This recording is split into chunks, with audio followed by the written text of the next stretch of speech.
Well, we just finished talking to Joel Doc about zoning and urban renewal. So I thought I'd take a few minutes to show you, if you're like me, you've heard all of this stuff, but you don't really put it in perspective as far as really getting it. So anytime you're on the expressway, headed toward Bells Lane or Shively, or going east, going into downtown, that expressway wasn't there before. So you've heard about urban renewal and how they ran the expressway through the black neighborhood. So right now, this is kind of tough for me, but this behind me is my childhood home. And this is where I came home as a child, to 3812 Grand Avenue. Now, this was a booming area, and it's nothing.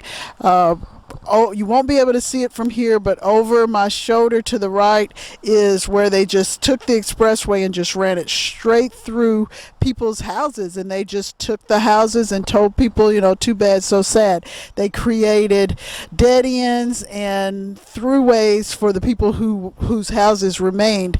We moved out when I was about 5 because of the urban renewal and all the construction. And if you've ever been on a construction site or done any remodeling in your home, can you imagine what it's like to be just really, I would say, less than a mile away from an expressway being built in your backyard?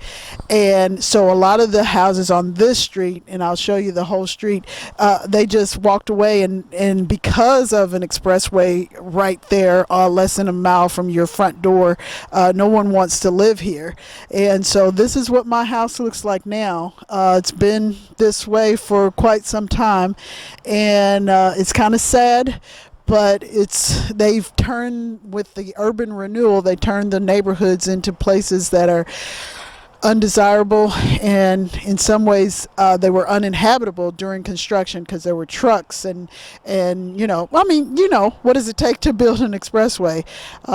So think about that when you're driving down what they call Shawnee, which is 264 West East, and right now we're at the exit where you would get off for Virginia and Dumanel. So this is the corner of Gars and Grand, which is the street that I came home in my little bassinet years and years ago. I won't tell you how many years ago. And this is what's left of the street. And beyond those trees is the expressway.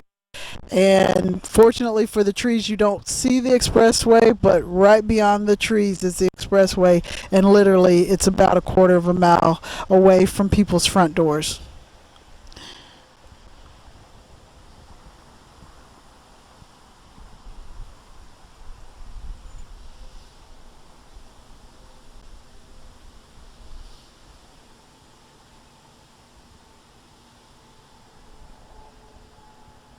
So this is the spot that comes right out of what was my neighborhood, which is Grand.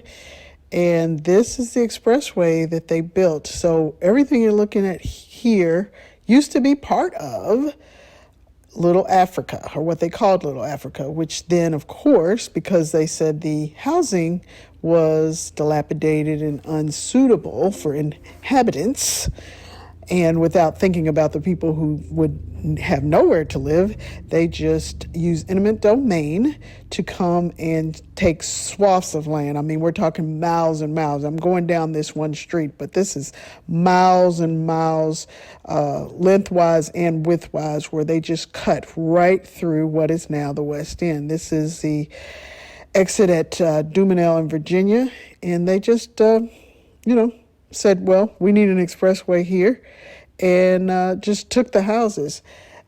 And if you don't think that's a big deal, if you're like, well, that's progress and that's what we needed to do, just think back to a few years ago, all of the turmoil and all of the litigation that took place to put the extension of the expressway and create the second bridge that's now in the East End. I mean, It was years. And that bridge did not take anyone's land. It went under. They created a tunnel, and yet they fought it tooth and nail. But this happened with just a stroke of the pen.